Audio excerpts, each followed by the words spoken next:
Sunny Deol handpump उखाड़े, पंखा उखाड़े या फिर टैंक उड़ा दें, कुछ भी असंभव या विश्वसनीय नहीं लगता। सनी देओल कुछ मामले में अपने पिता धर्मेंद्र से भी आगे हैं। धर्मेंद्र हीमैन कहलाते थे। सनी देओल में तो बॉलीवुड को दिखती है भगवान हनुमान की झलक। बॉलीवुड की सबसे महंगी फिल्म रामायण में सनी देओल भगवान हनुमान का रोल निभा भी रहे हैं।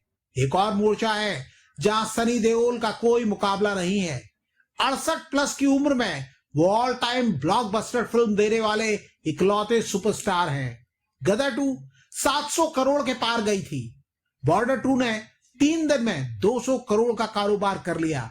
ट्रेड पंडित दावा कर रहे हैं कि बॉर्डर 2 1000 करोड़ के पार जाएगी। और क्रेडिट किसका? सनी देओल का।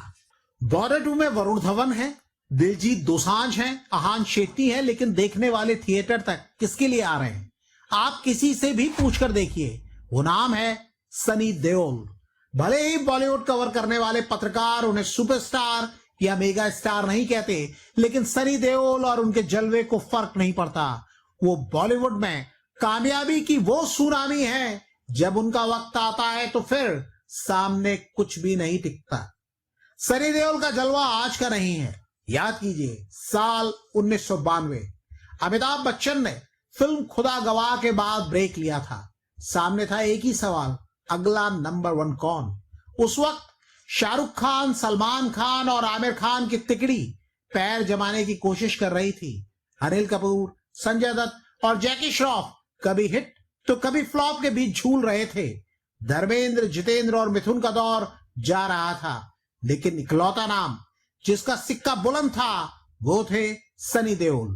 तब एक फिल्म के लिए अमिताभ बच्चन की फीस थी 1 करोड़, सनी देओल की फीस थी 80 लाख। वो ठीक अमिताभ बच्चन के पीछे खड़े थे। अनिल कपूर ने तेजाब और राम लखन के बाद अपना कद बढ़ाया था, लेकिन वो लगातार पांव जमाए रखने में नाकाम रहे। संजय दत्त भी उस दौर में थानेदार, सड़क और साजन जैसी फिल्मों की कामयाबी के बाद चमके थे, लेकिन विवादों के साए ने उन्हें नंबर 1 की कुर्सी तक पहुंचने नहीं दिया। उस वक्त सनी देओल सब पर भारी थे। त्रिदेव और घायल जैसी फिल्मों ने सनी देओल को क्लास और मास दोनों की नंबर 1 पसंद बना दिया। उसी दौर में सनी देओल को बॉलीवुड का क्लैश किंग कहा जाने लगा। 1990 में सनी की घायल और आमिर खान की दिल एक साथ रिलीज हुई थी। आमिर खान की दिल हिट रही, लेकिन घायल की बात कुछ और थी। सनी देओल का अंदाज, उनके डायलॉग और एक्टिंग आज तक याद किए जाते हैं। साल 2001 में फिर दोनों स्टार्स की टक्कर हुई। इस बार सनी देओल गदर एक प्रेम कथा के साथ आमिर से टक्कर ले रहे थे और आमिर की फिल्म थी लगान। लगान ऑस्कर तक गई, लेकिन गदर ने जो सुनामी पैदा की और जिस तरह बॉक्स ऑफिस के सारे रिकॉर्ड ध्वस्त किए, उसका कोई मुकाबला नहीं। सनी देओल की खूबी एक और थी, उन्होंने उन डायरेक्टर्स और फिल्म मेकर्स को टॉप की कतार में ला दिया जिन्हें सनी के साथ जुड़ने के पहले और बाद में किसी ने खास नहीं पूछा। चाहे वो राजकुमार संतोषी हो, जेपी दत्ता हो या फिर अनिल शर्मा। संतोषी को सनी की घायल, घातक और दामिनी जैसी फिल्मों के लिए ही याद किया जाता है।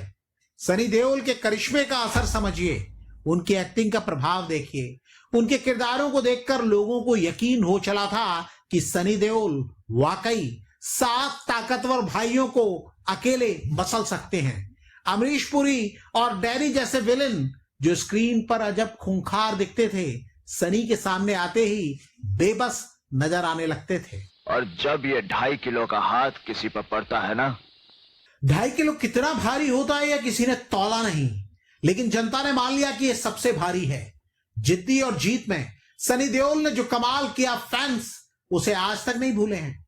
सनी देओल को कभी बड़े बैनर्स और बड़े डायरेक्टर्स का साथ वैसा नहीं मिला जैसा बाकी टॉप स्टार्स को मिलता था।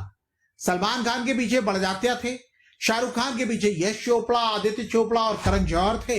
आमिर खान के पीछे महेश भट्ट, आदित्य चोपड़ा और मंसूर खान थे। अनिल कपूर और जैकी श्रॉफ सुभाष घई के चेले थे। अनिल कपूर ने बोनी और श्रीदेवी और यश चोपड़ा का साथ भी हासिल कर लिया। संजय दत्त को भी एक दौर में बड़े बैनर की सरपरस्ती हासिल हुई। महेश भट्ट से लेकर राजू हिरानी तक उनके खास रहे। इसके उलट सनी देओल को बड़े कैंप्स ने दरकिनार करने की ही कोशिश की। खासकर डर फिल्म में यश चोपड़ा के साथ हुए विवाद के बाद डर में यश चोपड़ा अनजान से कारण से सनी देओल के रोल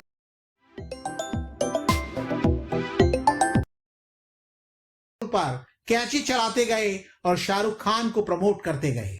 इस विवाद के बाद तो मानो एक धड़े ने सनी देओल के खिलाफ मोर्चा ही खोल लिया, लेकिन सनी देओल की सक्सेस पर ब्रेक नहीं लगा सके। बॉर्डर और गदर एक प्रेम कथा ने पुराने सारे रिकॉर्ड तोड़ दिए।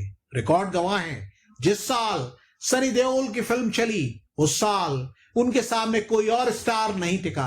हालांकि गदर एक प्रेम कथा के बाद करीब 2 दशक तक सनी देओल को खारिज करने और खत्म बताने का दौर शुरू हुआ। इस दौरान वो पीठ दर्द की समस्या से परेशान रहे और फिल्में कम कर रहे थे। फिर भी अपने और यमला पगला दीवाना जैसी फिल्में उनकी मौजूदगी का एहसास कराती रही।